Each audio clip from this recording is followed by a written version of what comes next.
El tema del día de hoy de esta predicación se llama Libertad a la carta. Y lo pensé porque muchas veces se me ha acercado la gente y me dice: pastor, ¿puedo hacer esto? Pastor, ¿puedo hacer lo otro? Y para contestar todas esas preguntas y cuestiones, pues decidí hacer esta predicación. Hay hay ocasiones que queremos buscar que alguien nos diga una respuesta diferente de lo que nosotros ya sabemos, porque si supiéramos que está bien, no estaríamos preguntando si se puede o no hacer. Hay situaciones que nos suceden en la vida diaria que esas acciones las hacemos día a día cotidianamente y nos pueden desviar a tomar una decisión u otra. Estas no necesariamente aparecen en la Biblia explícitamente. Tenemos pequeñas áreas grises, así lo denominé. Hoy en día, la mayoría de nosotros nos hemos inclinado a sobrevalorar nuestras virtudes. Creemos que lo sabemos todo, creemos que lo podemos todo y creemos que somos mejores que otros. El caso es que estamos cayendo en una trampa, una trampa de ignorancia y ego. Esto nos está conduciendo a tomar caminos erróneos. El 19 de abril del año 95, una persona llamada MacArthur Weller decidió robar un banco. Tuvo éxito, sin embargo, él no se cubrió su rostro. A las 2 horas, 3 horas, a mediodía, decidió robar otro banco. Sin embargo, antes de que fuera la medianoche, la policía ya estaba arrestando a este ladronzuelo. ¿Por qué? Pues habían visto su cara en los videos de los dos bancos, ¿verdad? Y él no estaba enojado porque lo estuvieran arrestando. Él estaba enojado porque no se explicaba cómo su rostro aparecía en las cintas de video, ya que él se había untado jugo de limón. Entendía en su loca mente que, siguiendo los principios de la tinta invisible, pues su cara se iba a hacer invisible ante los videos del banco. Desconcertados, dos psicólogos, David Downing y Justin Kruger, decidieron hacerle un estudio a este hombre. Y no solo a él, sino a otras personas que, como él, llegaron a la conclusión de que paradójicamente una tarea difícil, cuando nos enfrentamos a algo que nos rebasa, tendemos a sobreestimarnos. Tendemos a pensar que lo sabemos todo. Empezamos a opinar de política, poco sabemos de política, no somos politólogos y creemos tener la verdad. Damos nuestro punto de vista, ¿verdad? Y es que a medida de que aprendemos algo nuevo, nos empezamos a llenar de confianza, porque sabemos tan poco que con lo poco que aprendemos, creemos que ya lo sabemos todo lo que debemos de entender. Muchos nos hemos quedado en este punto, hermanos. Pero cuando tú sigues avanzando y vas entendiendo y sigues estudiando, analizando la situación por la que estás pasando, te das cuenta que realmente no eres tan bueno. Y a esto se le ha denominado el efecto Dunning-Kruger. Quiere decir que, te los pongo, voy a darles dos ejemplos. Un ejemplo sería yo. Vamos a hablar de mí. En los últimos meses me he estado entrenando, pasé de correr lento a correr menos lento. Podría yo decir que soy un buen corredor si me comparo con algunas personas que van a correr al lago. Sin embargo, si me llegara a comparar con mi hermano Pedro, pues obviamente él me gana. Con la hermana Emma, pues corren más rápido que yo. Pero en mi inteligencia pensaría que yo soy mejor que la mayoría, que soy un experto corredor. Y aquí es donde fracasamos mucho. Existe el famoso todo me es lícito, pero no todo me conviene, ¿no? Todos se lo saben. Levanten las manos. ¿Quién se sabe la cita? ¿Dónde está? ¿Primera qué? ¿Qué? Miren, el hermano sí vino en la mañana. No es cierto. El caso es que aunque no nos sepamos la cita, hermanos, lo sabemos. No sabemos si está en el Nuevo o está en el Viejo Testamento, pero nos lo sabemos.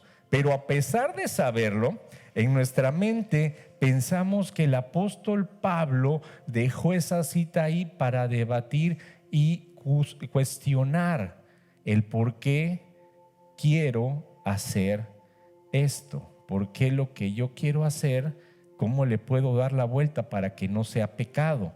Por eso quise iniciar la predicación hablando de este pequeño sesgo cognitivo, para que entendamos que estamos mal, vivimos equivocadamente, aunque no nos estemos poniendo nosotros limón en la cara para no aparecer como Weller, hacemos cosas peores, hacemos cosas más ridículas que desagradan a Dios. Y hay un ejemplo que les ponía en la mañana, que imagínense que les acaban de dar su licencia de conducir. Te la dieron porque aprobaste un examen, que bueno, aquí en México no es tan difícil tenerlo, ¿no? Pero supongamos que asististe a clases, pasaste el curso y puedes considerarte todo un experto al volante aquí en el circuito, ¿no? Aquí en el fraccionamiento. Sin embargo, cuando te enfrentas a una ciudad grande como la Ciudad de México, te puede ganar el miedo. ¿Por qué? Porque empiezas a salir de esa confianza inicial en la cual estabas y te enfrentas a las habilidades reales. Primera de Corintios 10:23 dice: todo está permitido, pero no todo es provechoso. Todo está permitido, pero no todo es constructivo. Anótenla, hermanos, porque vamos a repetirla bastante. Tenemos una libertad que debemos de aprender a manejar. Si queremos que nuestra vida sea provechosa, debemos de saber cómo sobrellevar esta libertad. El Señor nos puso límites, nos dio mandamientos y nos quiso enseñar a vivir con esos límites. ¿Para qué? Para guiarnos, para protegernos, para que nuestra fe creciera, para que nuestro carácter se desarrollara, para tener armonía, y sobre todo lo hizo para mostrarnos el amor que tiene por nosotros. Pero cuando las personas, nosotros, experimentamos una brecha significativa entre lo que creemos que somos y lo que en realidad somos, esta disparidad nos lleva a nosotros mismos a vernos de una manera exageradamente positiva. ¿Sí? Nos empezamos a ver como esos superhéroes, que lo podemos hacer todo, que nos creemos mejor que todos y sentimos a veces, hablando de la iglesia, que flotamos en la espiritualidad. Nos damos permisos porque me estoy viendo que me porté bien. A lo mejor fui al servicio, saludé a los hermanos, canté, alabé, levanté las manos, oré, escuché al pastor, no sé de qué predicó, pero bueno, yo lo escuché. Ahora, pues ya en casa, yo creo que ya me gané el derecho de ver cómo pierde el América, ¿no? Con una cerveza al lado. Porque nos estamos dando un permiso a raíz de vernos que estamos siendo exageradamente buenos. Nuestra capacidad de ver la realidad se mueve, ¿sí? No es la realidad divina, la realidad que nos está mostrando el Señor. Dice Proverbios 26:12 muy crudamente: te has fijado en quien se cree muy sabio, más se puede esperar de un necio que de gente así. Es terrible, ¿no? Cuando caemos en esto, el Señor dice que somos peores que los necios. Este pasaje nos insta a ser humildes, ¿sí? A que nuestra percepción baje. La sobreestimación que tenemos de nosotros mismos puede llevarnos por caminos equivocados, ¿sí? La verdadera sabiduría comienza cuando reconoces que estás mal, que tienes límites. Dice Proverbios 1:7 que el principio de la sabiduría es el temor de Jehová. Los insensatos desprecian la sabiduría y la enseñanza. Entonces, hermanos, debemos de buscar la sabiduría de Dios y olvidar que nosotros lo podemos todo, que nosotros lo sabemos todo y sobre todo que somos autosuficientes. Dicho esto, el mensaje del día de hoy se trata, y lo digo con mucho respeto y también me lo digo para mí, es que debemos de dejarnos de hacernos tontos. ¿Por qué lo digo, hermanos? Porque creemos o buscamos justificación en nuestras acciones cuando ya sabemos la respuesta. Cada región del mundo tiene sus propias tradiciones, sus propios contextos geográficos, y sería muy difícil crear una lista completa de qué sí se puede hacer y qué no se puede hacer. Es algo que pues, no se puede adaptar de alguna manera universal. Entonces, si yo te digo, ve a un bar, sal con una mujer que no es tu esposa, róbale a tus amigos, es obvio que eso está mal, todos lo sabemos. Si por el contrario yo les digo, ve a la iglesia, haz caridad, ayuda a los ancianos, lee la Biblia, son indicaciones validadas como positivas y correctas. Pero ¿qué hay de ese punto intermedio, de eso que no habla la Biblia? Como fumar. Pastor, ¿puedo poner un arbolito de Navidad? En el caso de las mujeres, ¿puedo usar pantalón? En el caso de los hombres, ¿hasta dónde puedo tener mi cabello? ¿Sí? Hay algunos que me preguntan, ¿qué tipo de música puedo escuchar? En esos puntos, la Biblia no habla de eso. La Biblia no dedica capítulos a hablar cómo uno puede o no puede fumar. Pero nosotros vamos a tener que tomar ciertas decisiones. Claro, al tomar estas decisiones, tenemos que hacer a un lado nuestros deseos, entendiendo que lo que el versículo del apóstol decía, o parte como una base para lo que podemos hacer y más bien lo que debemos hacer para tomar siempre una buena decisión y no caer en el pecado. Dice, todo me es lícito, ¿sí?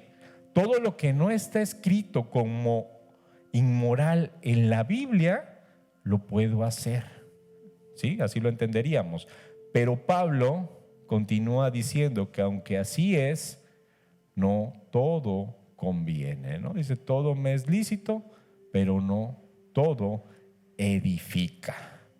Entonces, siempre que viene a mí alguien a preguntarme, y esto desde antes que yo fuera pastor, he tenido células, he sido líder de algunos ministerios, y ahí siempre me han preguntado las personas que puedo hacer esto, puedo hacer lo otro, y ahora, pues bueno, yo saqué tres puntos, tres preguntas en las cuales entiéndanse que son meramente respetuosamente para decirles amablemente que ya están grandes, ¿sí? Ya sabes lo que quiere Dios para tu vida. ¿Por qué tendrías que andar preguntando eso? El primer punto es la conveniencia. Siempre que usted esté a punto de tomar alguna decisión por inclinarse hacia realizar alguna acción, pregunte si esa acción o esa decisión le conviene a su vida. Como les digo, muchas acciones no aparecen en la Biblia. No están diciendo que son un pecado explícitamente, pero sabemos que no son convenientes para nosotros. Pastor, ¿puedo fumar? Bueno, ¿qué hay de conveniente en eso? Si tú fumas, en la Biblia no te dice que no fumes, pero ¿cómo vas a terminar? Seguramente vas a terminar tus días lleno de cáncer, ¿no? Entonces, esto va a traer enfermedades que en la práctica van a desencadenar algo que no va a ser conveniente a tu vida. Tomarte una cerveza, ¿qué de malo tiene? Pues a lo mejor diríamos una Coca-Cola me afecta más, ¿no?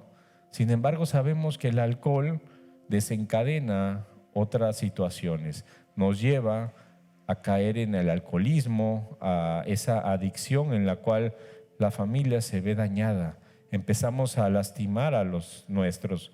Entonces, plantéate que si está siendo conveniente o no esa acción que vas a realizar. El segundo punto es un poco más extenso. Nos habla de un crecimiento. ¿Esto que voy a hacer me da algún crecimiento espiritual o me está estancando? Pasar un tiempo desmedido en las redes sociales no es un pecado, no está en la Biblia, no te dice, ¿sabes qué? No entres al TikTok, está prohibido, no entrarás a Instagram, no lo dice. Pero ¿qué hacen las redes sociales? Nos alejan de ese crecimiento espiritual, nos alejan de buscar a Dios. Otro ejemplo, dormir. ¿A cuánto les gusta dormir? Bueno, no es un pecado. Pero ¿qué pasa si duermes de más? Supongamos que entras a las 9 de la mañana al trabajo, te levantas a las 8, apuradamente tienes el tiempo justo para medio bañarte y salir corriendo al trabajo, ¿no? Entonces, ¿dónde quedó la oración de la mañana? ¿Ya no oraste? ¿Oras en el carro? No estamos diciendo que dormir sea un pecado, pero sí te está alejando de ese crecimiento que podrías tener para con el Señor. Primera de Corintios 9:24 dice, ¿no sabéis que los que corren en el estadio, todos a la verdad corren, pero uno solo se lleva el premio? Y dice, corred de tal manera que lo obtengáis.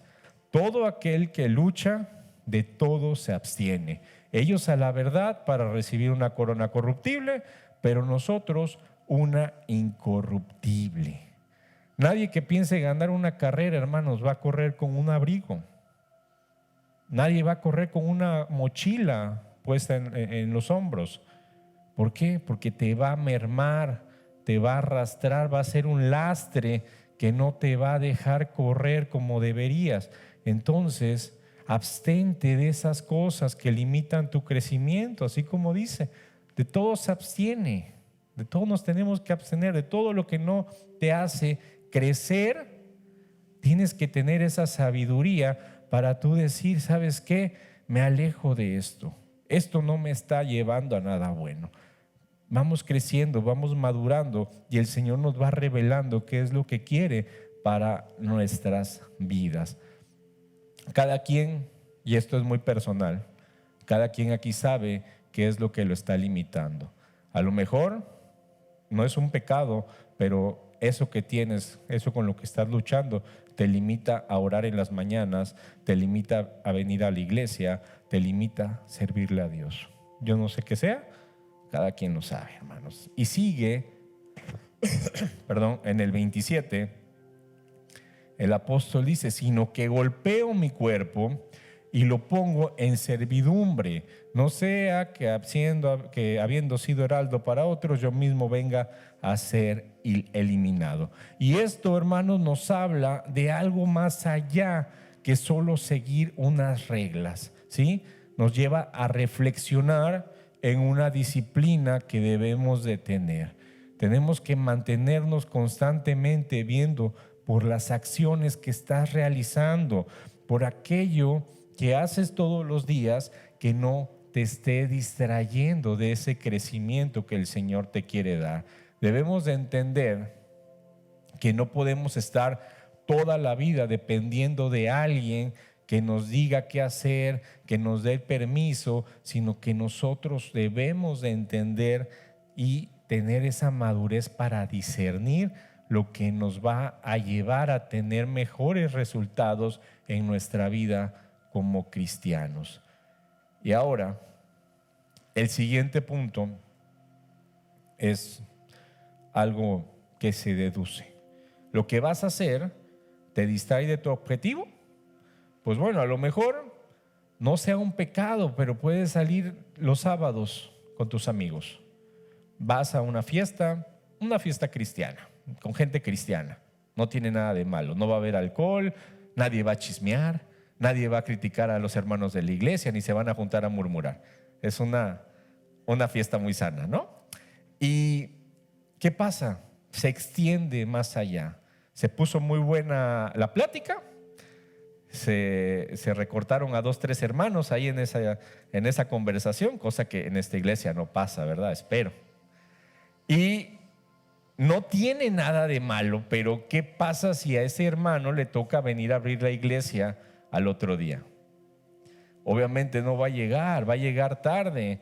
¿Qué tal si se accidenta, si se lastima en la madrugada? Ya no puede llegar. Hay situaciones que no tienen nada de malo aparente, pero están ahí, o Satanás nos lleva a caer ahí para distraernos del objetivo, de nuestro llamado.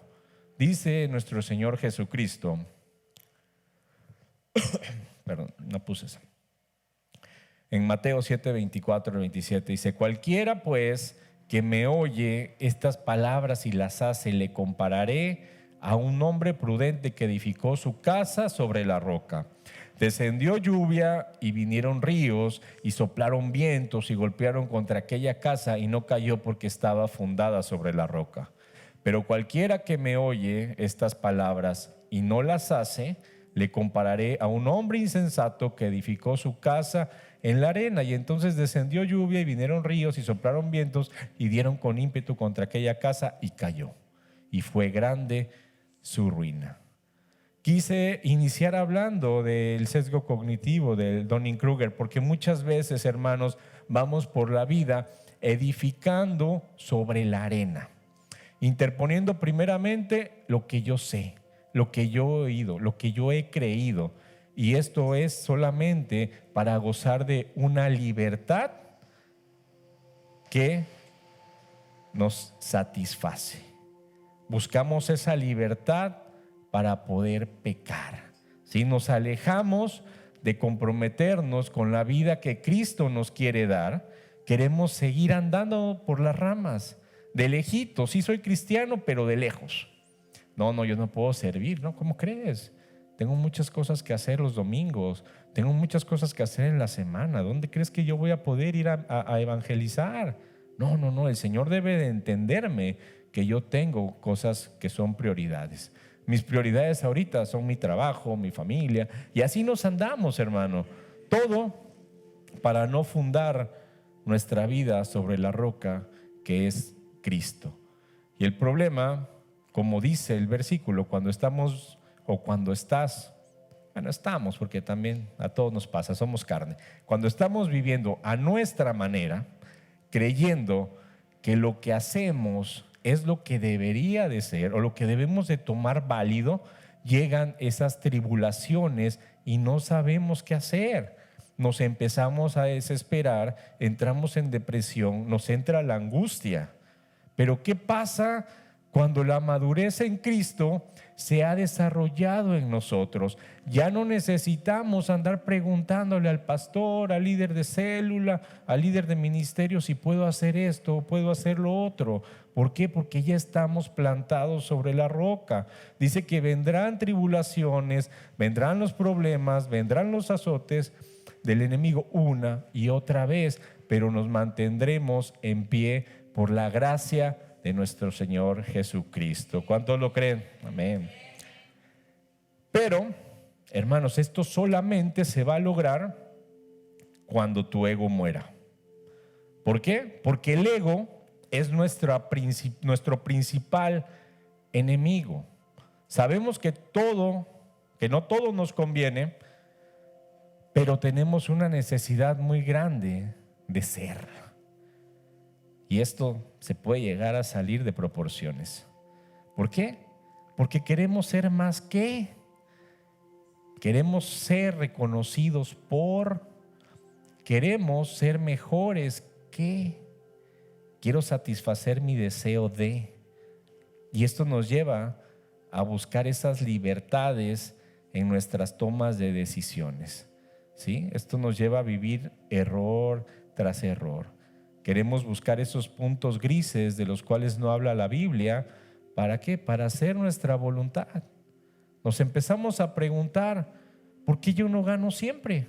Debería de ganar. Yo soy el tonto, ¿no? ¿Verdad? Entonces, ¿por qué no puedo tener todo lo que yo quiero? El ego te vuelve una persona apasionada.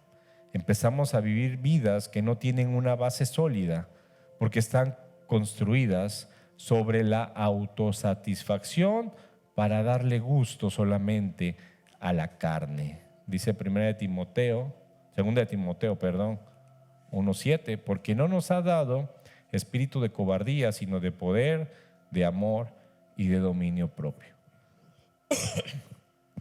Nos volvemos personas que viven buscando sus pasiones, lo que le llena a la carne, y eso solamente es para satisfacer nuestro ego. Entonces, cuando el apóstol nos dice en su carta, todo me es lícito, pero no todo me conviene, entendemos que hemos tomado decisiones apresuradas para satisfacer nuestras pasiones y no hemos tomado en cuenta estos 3 puntos que vimos al inicio, ¿sí? No vimos si lo que vamos a hacer nos va a convenir, si nos va a hacer crecer o si nos está distrayendo de nuestro objetivo. ¿Por qué? Porque mi prioridad es otra, es alimentar y satisfacer esa pasión que me va a hacer crecer y me va a hacer inflar el ego. Entonces pasamos por alto todo esto. Y es cuando nos da una prisa y, pastor, ¿puedo hacer esto? Oiga, y aquello. ¿Y será que puedo ir a la fiesta de Halloween? ¿Por qué? Porque a lo mejor pues allá va la novia, no, allá va el novio. Entonces no nos detenemos a pensar si las cosas que vamos a hacer nos convienen. Al contrario, queremos que alguien nos diga, sí, está bien, no, ve pero con cuidado, ve pero tómate una, no te tomes 2 porque ya estás pecando. Eso queremos. ¿Para qué? Para poder darle rienda suelta a la carne. Este versículo es Santiago 1, 14, 15. Todo lo contrario, cada uno es tentado con sus propios malos deseos, lo arrastran y lo seducen. Yo les comentaba el día, en esta semana, fui a una convención muy grande y había una fiesta muy bonita en la cual se acercaban a ofrecerte cócteles, bebidas alcohólicas. Mi lucha no es con el alcohol. Yo dije, no, gracias, tráiganme una Coca-Cola. No tenemos, bueno, Pepsi. No tenemos, bueno, tráiganme Sprite. Lo que tuvieran, menos alcohol. ¿Por qué? Porque a mí no me mueve esa necesidad de tomar. No, vaya, ni cuando no me congregaba, no era algo que a mí me gustara. Pero habrá quien sí tenga esas luchas. Habrá quien lo inviten a algún lugar y le ofrezcan una cerveza, le ofrezcan una copa y no pueda decir que no. ¿Sí? Por eso dice este versículo que nos van a arrastrar esos deseos que tenemos. En otras versiones dice nuestros deseos corruptibles. En el 15 dice, luego, cuando el deseo ha concebido, engendra el pecado. Y el pecado, una vez que ha sido consumado, da a luz la muerte. Para seguir con el mismo ejemplo, y no lo tenía preparado, pero en la mañana me gustó como lo dije. Imagínense que yo hubiera aceptado pues una copa de vino. No me iba a hacer nada. Pero obviamente en esa convención mucha gente me conoce. Soy ampliamente conocido en el ramo y muchos saben que soy pastor, muchos saben que soy cristiano y no iba a faltar quien me tomara la foto. No iba a faltar quien me subiera a las redes sociales. Algunos no me quieren. Muchas personas de ahí tienen algunos deseos en contra de mí, ¿no? Entonces, ¿qué pasaría si yo hubiera dado rienda suelta y se hubiera consumado el pecado? A lo mejor no me hubiera puesto alcohólico, a lo mejor no me hubiera peleado con mi esposa, no le hubiera sido infiel, pero sí me hubiera sido avergonzado. Si hubiera estado consumando ese pecado y trayendo muerte a mi vida, porque con qué autoridad o con qué cara me podría subir a predicar el día de hoy. Entonces debemos de pensar antes de tomar una decisión que a nuestro parecer sea buena el resultado que pueda llegar a tener, porque el pecado busca distorsionar la realidad, ¿sí?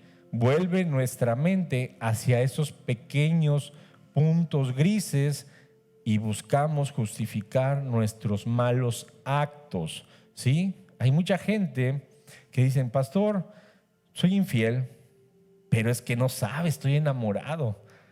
Y en el amor todo se vale, ¿no? Podrían estar justificando que son infieles por amor, pero solamente te está alejando de la voluntad de Dios. Hay algunos puntos que preparé donde como el enemigo te tienta y te distrae. El primero es la falsa justificación. Te presenta opciones pecaminosas como lícitas y las hace aceptables, ¿sí? Utilizamos argumentos engañosos para que nuestro comportamiento podamos hacerlo de una manera equivocada. Nos empezamos a justificar por lo que estamos haciendo. Empezamos a ver que, pues sí, lo estoy haciendo, pero el Señor sabe que es mi debilidad. He escuchado muchas veces eso. El Señor sabe que esa es mi debilidad, ¿no? O algunos más letrados dicen, bueno, es que como el apóstol es mi aguijón. Entonces, pues bueno, la realidad es que te terminas justificando. El segundo es que hace énfasis en el placer inmediato. La gente que te dice hoy en día, la vida es una, se va a acabar. Entonces la tentación resalta los placeres y beneficios inmediatos sin medir las consecuencias, sin considerar hasta dónde puedes llegar con eso que estás haciendo.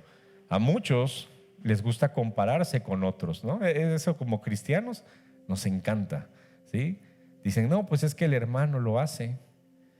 Hace poco a mí me dijeron, no, es que yo vi a tal persona en algún lugar y porque pues esa persona estaba allá, pues yo también puedo hacerlo, ¿no? ¿Qué me puede pasar a mí si a él no le pasó nada? Y esta comparación puede llegar a distorsionar nuestra percepción de lo que es lícito y lo que conviene hacer. Recuerden que la salvación es personal. Recuerden que no debemos de medir nuestros estándares con hombres, debemos de medir nuestros estándares con los estándares de Dios, ¿sí? 4 es que desestimamos las consecuencias. Un ejemplo, si no voy a la iglesia no pasa nada, ¿no? Y luego, ¿qué sucede cuando no te congregas 3, 4 domingos? Bueno, te empiezas a enfriar. El enemigo te empieza a tener en sus garras donde quería. Punto número 5, la manipulación de la verdad. Y eso, pues lo hacemos nosotros mismos, ¿no? Que queremos manipular si es realmente correcto y estamos filosofando todo el día, ¿no? Cuando queremos hacer algo indebido, estamos dándole vueltas y, no, pues yo creo que, pues sí le robo un beso, ¿no? O sí me tomo la cerveza, o, pues a ver qué pasa, ¿no? Entonces empezamos a manipular la verdad hasta que caemos en el punto número 6, que es la seducción de lo prohibido. El enemigo utiliza eso que es prohibido para distorsionar nuestra propia percepción de lo que es lícito y lo que nos conviene.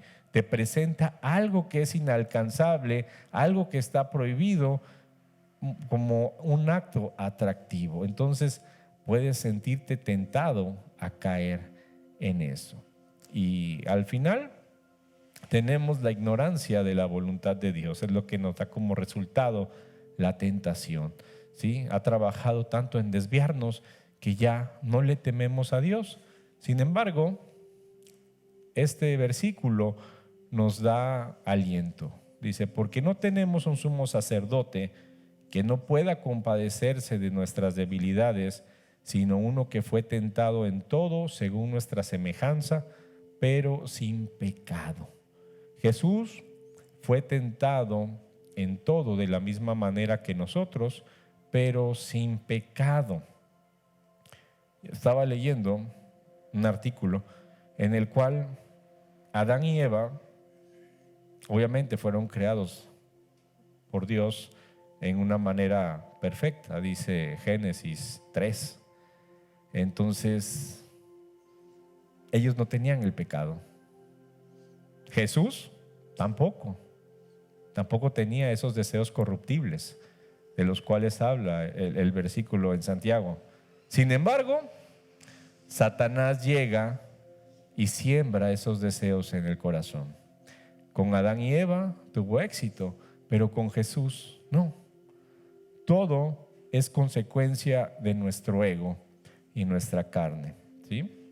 Nos inclinamos a tener esa autosuficiencia, a tener esa búsqueda de reconocimiento de los demás, a la satisfacción de nuestros propios deseos y expresar todo lo que algún día soñamos. Todos fantaseamos con ser esas personas inalcanzables a las cuales nadie le diga nada y tener todo a nuestros pies, ¿no?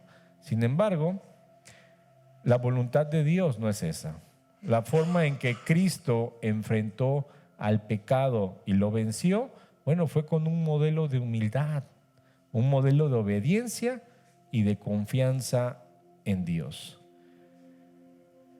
José, recuerden que fue vendido y estuvo en la casa de Potifar. Él era una persona íntegra a pesar de su condición. Él buscaba agradar a Dios en todo momento. Un día su esposa de este Potifar pues le pareció atractivo y decidió tratar de seducirlo, ¿sí? Él obviamente se resistía, pero un día cuando la mujer de Potifar lo acosaba y trataba de forzarlo, José se liberó, pero su manto, su prenda quedó con ella y lo acusó falsamente. Y aunque esto trascendió y fue encarcelado, José prefirió enfrentar las consecuencias antes de sucumbir a la tentación y deshonrar a Dios. ¿Por qué? Bueno, para alcanzar la meta, para alcanzar su llamado, para hacer la voluntad de Dios. José pudo haber dicho muchas cosas, pudo haberse justificado de muchas maneras. La primera, mis hermanos me vendieron, mi papá piensa que estoy muerto, estoy en un lugar que no es mi casa. Pudo haber dicho, bueno, pues, ¿qué de malo tiene, no? Nadie se va a enterar.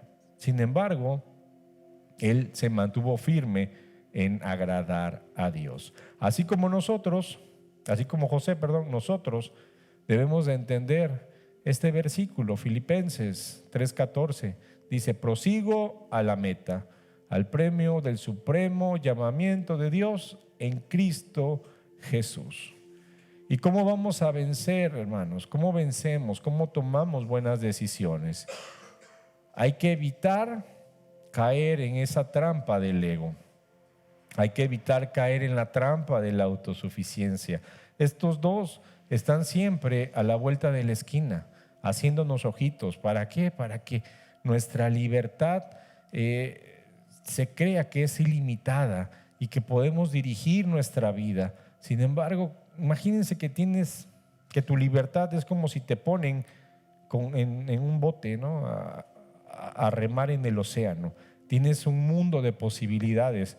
Quizás te sientas bien llegando a la isla de sacrificio, pero a medida de que vas avanzando te vas a dar cuenta de que te pierdes en una vastedad de opciones, ¿sí? Ahora, la clave está en buscar la sabiduría de Dios. La verdadera grandeza viene de aprender de quien ha alcanzado esa meta, y pues ese solamente es Jesucristo, ¿sí? Él nos puede guiar.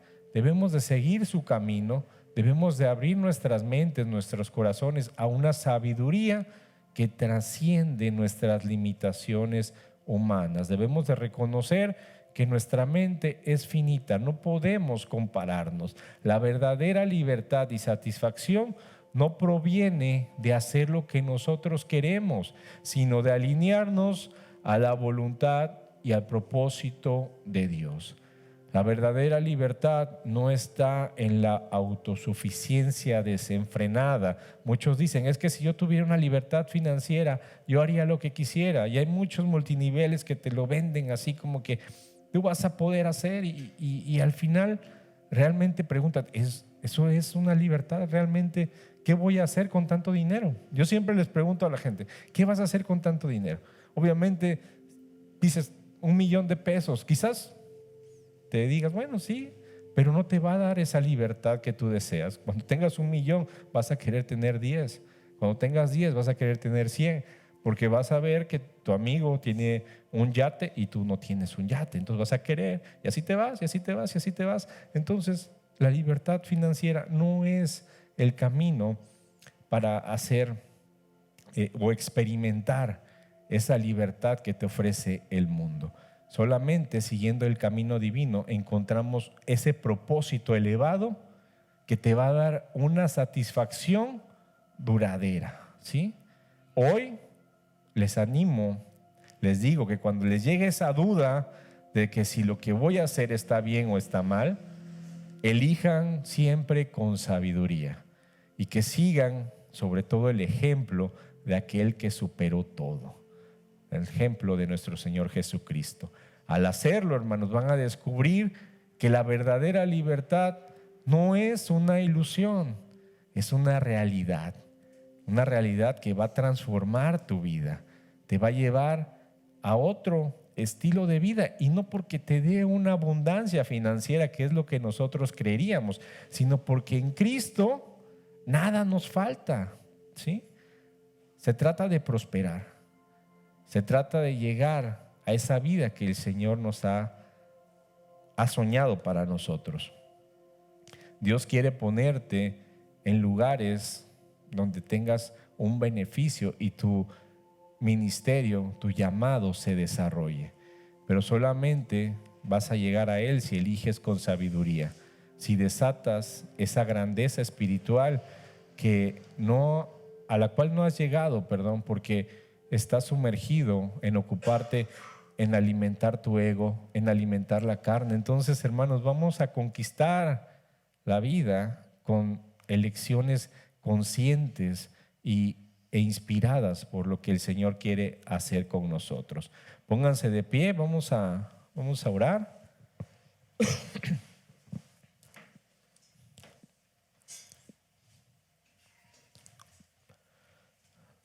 Si quiere, cierre sus ojos, levante sus manos